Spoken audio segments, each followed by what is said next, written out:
बढ़कर आए हैं आसाम से यहां कानून सिखाने कि आज तक हिंदुस्तान में ऐसा नहीं हुआ।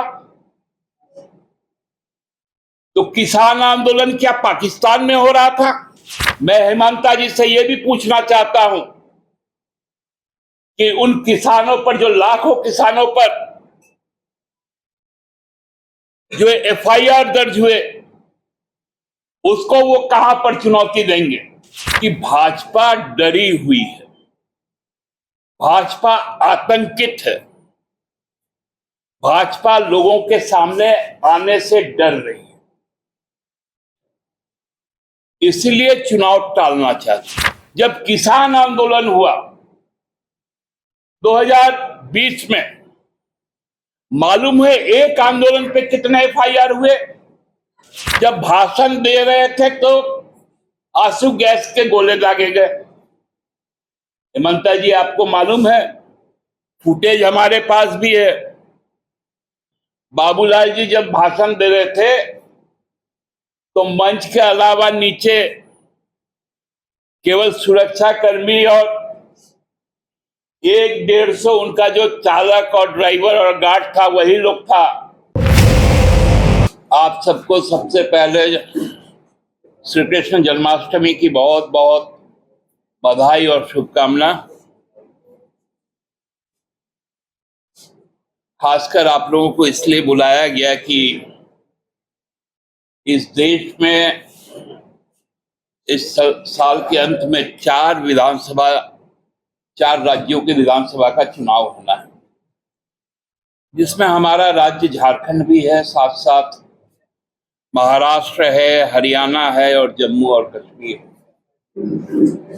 जम्मू और कश्मीर में चुनाव 10 साल के बाद होगा, क्योंकि पूरे 10 साल तक वहां पर केंद्र का शासन रहा। उस राज्य की राज्य सत्ता को विखंडित किया गया, उसे संघ शासित राज्य बनाया गया। अब माननीय उच्चतम न्यायालय के निर्देश पर वहां विधानसभा के चुनाव होने। आपने देखा होगा कि उस चुनाव के लिए, इन 4 राज्यों के चुनाव के लिए चुनाव आयोग ने कुछ पहल की और 2 राज्यों में चुनाव की घोषणा भी कर दी, जहां मॉडल कोड ऑफ कंडक्ट भी लागू हो गया जम्मू और कश्मीर और हरियाणा के संबंध में। आपको यह भी ज्ञात होगा कि विगत 22 तारीख को हरियाणा के जो भारतीय जनता पार्टी के अध्यक्ष है, उन्होंने केंद्र की जो चुनाव आयोग है उनको एक पत्र लिखा और जो प्रस्तावित 1 तारीख को जो चुनाव है होना निश्चित है, उसको पोस्टपोन करने की बात कही, तिथि को आगे बढ़ाने की बात कही। हमको लगता है कि पूरे देश में यह पहला ऐसा एक प्रेसिडेंस लोगों ने दिखाया है कि कोई राज्य सरकार में आम चुनाव हो और उस तिथि को आगे बढ़ाने का मांग जो सत्तारूढ़ राजनीतिक दल है वो करे। इसके पीछे का जो मंशा है वो बहुत साफ, कि भाजपा डरी हुई है, भाजपा आतंकित है, भाजपा लोगों के सामने आने से डर रही है, इसलिए चुनाव टालना चाहती है। जैसे बच्चे लोग होते हैं ना कि पापा पापा मुझे अभी स्कूल नहीं जाना है, हमने पढ़ाई नहीं की है, आप एक एप्लीकेशन लिख दीजिए कि मेरी तबीयत खराब है। उसी तरह का बचकाना जो बाल बुद्धि है, बाल हट है, वो भाजपा के द्वारा प्रदर्शित किया गया हरियाणा में, और उसका स्वाभाविक जो प्रभाव है वो यहां पर झारखंड में भाजपा को भी दिखा। कि उनका एक कार्यक्रम था 23 तारीख को, जो उपद्रवियों का जमात वहां पर उपस्थित था, उसने जिस प्रकार सरकार के जो सुरक्षा कर्मी थे, राज्य पुलिस प्रशासन था, उन पर जानलेवा हमला किया और उसके बाद प्रशासन ने जब उन पर वाटर कैनन चलाया, आंसू गैस के गोले दागे, तब लोगों को नियंत्रित किया गया, क्योंकि वो उपद्रवी अपने हाथों में दस्ताना पहने थे लेदर का, जो कटीले तार को बिछाने के समय किया जाता, और कटर लेकर आए थे, जिसका वीडियो फुटेज आप सबके पास है, आप सबके कैमरे में कैद है। जिस प्रकार से पत्थर बरसाया गया, लोग चोटिल हुए, सीधे माथे पर निशाना करके उनकी जान की हत्या करने की कोशिश की गई। ये उपद्रवियों का बौखलाहट कल उनके नेता, आसाम के जो माननीय मुख्यमंत्री है, उनके शब्दों में नजर आया। बीजेपी अब राजनीतिक तौर पर लड़ने को तैयार नहीं। अब कल हम उनका देख रहे थे प्रेस कॉन्फ्रेंस, वो अपने संपूर्ण प्रेस कॉन्फ्रेंस में बीजेपी डीजीपी, अरे राजनीतिक लड़ाई है, और इतने गलत बयानी करके कल गए, बोले कि 12,000 लोगों पर अननेम्ड एफआईआर हो गया, 51 लोगों का नेम्ड हुआ।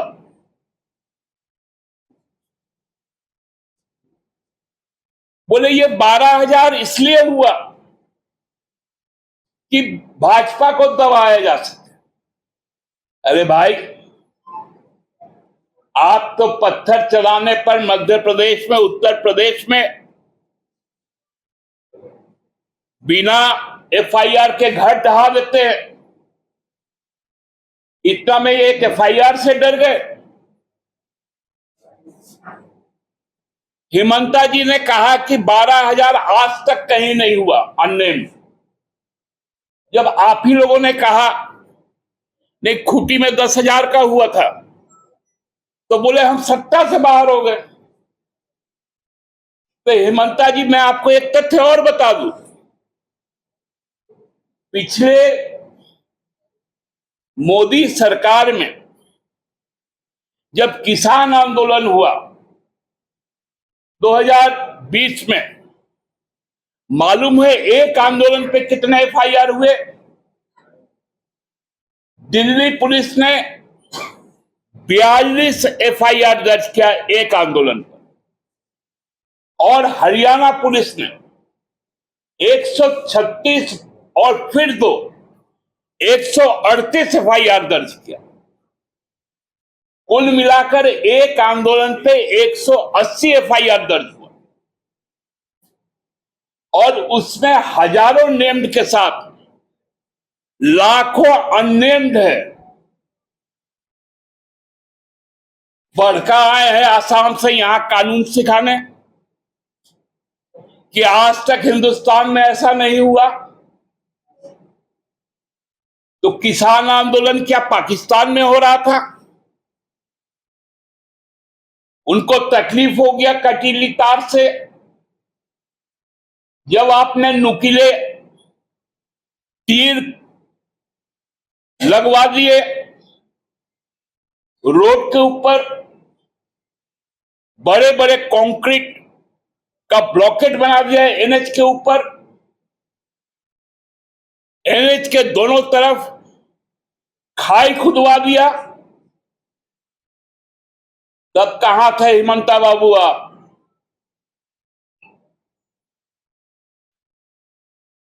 आपको अल्फा बोलते हैं कि हम अल्फा को भी काहे को झूठ बोलते हैं। बोलो कि हम डर गए हैं, हमारे लोग डरे हुए हैं, हम झामुमो का मुकाबला नहीं कर सकते, हम हेमंत सोरेन को चुनौती नहीं दे सकते। उन्होंने ये भी कहा कि क्या मिला, अरे बोलने का इतना अवसर मिला, जाके युवाओं से पूछो रोजगार मिला, महिलाओं से पूछो सम्मान और अधिकार मिला, सशक्तिकरण हुआ, छात्रों से पूछो शिक्षा का क्या प्रगति हुआ, किसानों से पूछो उनके ऋण माफ हुए। पैसा गिनवा रहे थे, पैसा। तो थोड़ा आपको भी याद करवा दे, जो 2014 में हम लोगों का सबका 15-15 लाख रुपया बकाया है, मोदी जी ने कहा था तो 15 लाख रुपया में 5 लाख रुपया आप निकाल लीजिए, अब तो 10 लाख रुपया दे दीजिए ब्याज समेत। वो भी नहीं दे सकते तो 1,36,000 करोड़ रुपए जो हम केंद्र सरकार से पाते हैं,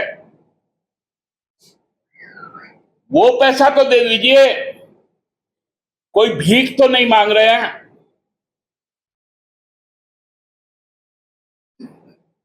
राजनीतिक तौर पे लड़ाई लड़नी है तो आपका आमंत्रण हम लोग देते हैं। ये गीदड़ भपकी वाला आप किसको डराना चाहते हैं? अब तो ये चुनाव की तिथि भी घोषणा कर रहे हैं कि सितंबर तक सरकार है,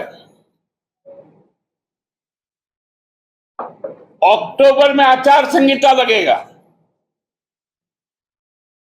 चुनाव आयोग का भी नीति निर्धारक अब भाजपा हो गई है क्या? मैं तो चुनाव आयोग से यह आग्रह करूंगा और आगाह भी करूंगा, यदि आप हरियाणा का डेट पोस्टपोन करते हैं तो निश्चित तौर पे यह मान लिया जाएगा कि आपके फैसले राजनीतिक प्रभाव से प्रभावित होंगे और उसका असर झारखंड में भी पड़ेगा। फिर आप भारतीय जनता पार्टी के इच्छा अनुसार यहां चुनाव की तिथि तय करेंगे, ये राज्य की जनता स्वीकार नहीं करेगी। मैं हेमंता जी से यह भी पूछना चाहता हूं कि उन किसानों पर, जो लाखों किसानों पर जो एफआईआर दर्ज हुए, उसको वो कहां पर चुनौती देंगे? अभी पिछले हफ्ता उनकी एक सांसद है, हिमाचल प्रदेश से चुनकर आई है, अभिनेत्री है कंगना रनौत जी, माननीय सदस्य संसद है, उन्होंने हरियाणा और पंजाब के किसानों को क्या कहा? मैं वो शब्द भी उच्चारण नहीं करना चाहता हूं क्योंकि यहां बहुत सारी महिला पत्रकार हैं। इतना विभत्स और गंदे शब्द का प्रयोग करने वाले भारतीय जनता पार्टी के सांसदगण किसानों के संबंध में कहते हैं, यही मनोभावना आदिवासियों के प्रति है, यही भाव वो दलित वंचितों के साथ रखती है और खासकर मुसलमानों के खिलाफ उनका जो जहर है वो तो अंतहीन है। इस तरह से झारखंड को नहीं देखा जाना चाहिए।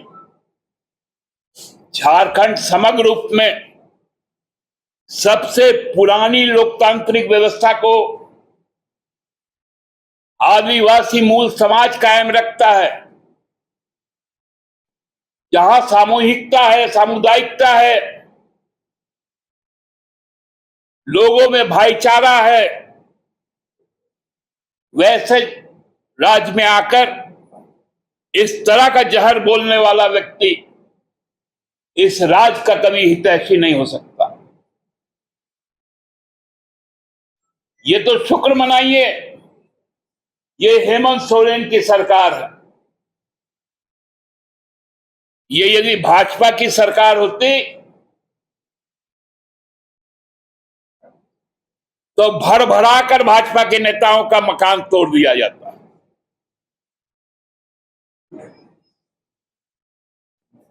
बुलडोजर चलाया जाता।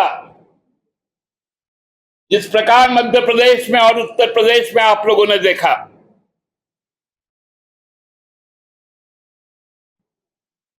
हेमंत सोरेन जी को धन्यवाद दीजिए कि जिन पर एफआईआर दर्ज है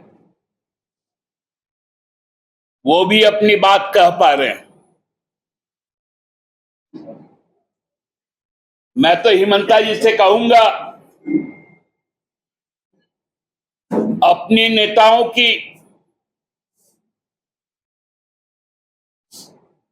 इस बात से आप अवगत हो जाइए कि आपके बगल में बैठकर नेता प्रतिपक्ष बोल रहे थे, मुझे सुनाई पड़ रहा था कि पुलिस पत्थर लेकर आई थी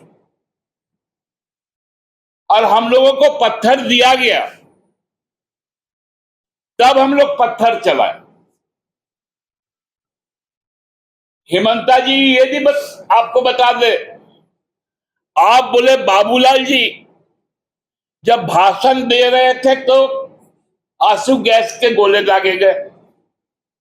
हेमंता जी आपको मालूम है, फुटेज हमारे पास भी है, बाबूलाल जी जब भाषण दे रहे थे तो मंच के अलावा नीचे केवल सुरक्षा कर्मी और 100-150 उनका जो चालक और ड्राइवर और गार्ड था वही लोग था।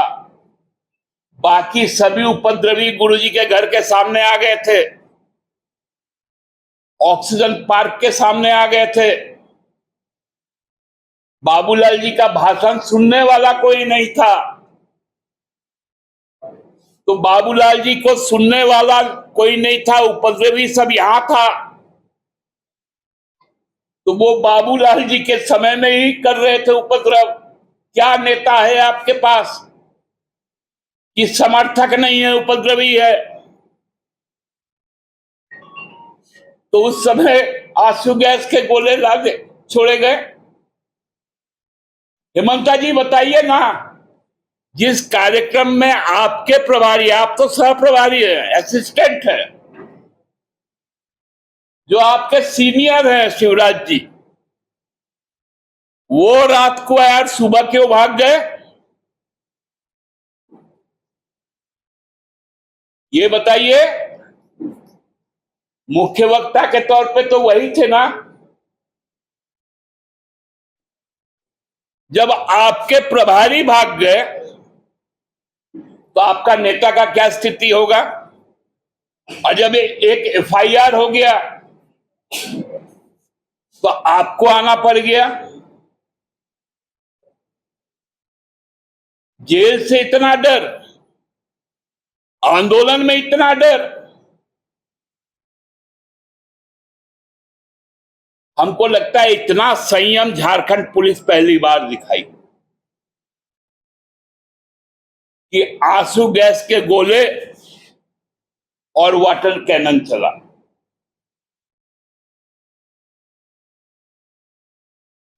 सब अपना अपना गाड़ी में बैठ के गए, क्योंकि लाठी चार्ज नहीं हुआ।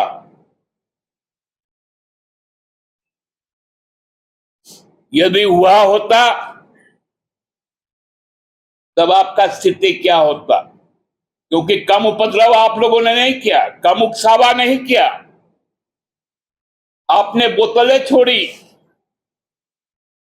पत्थर चलाए, फुटेज है डंडा चलाने का, लोगों के, पुलिसकर्मियों के घायल होने का, उन पे जानलेवा हमला का।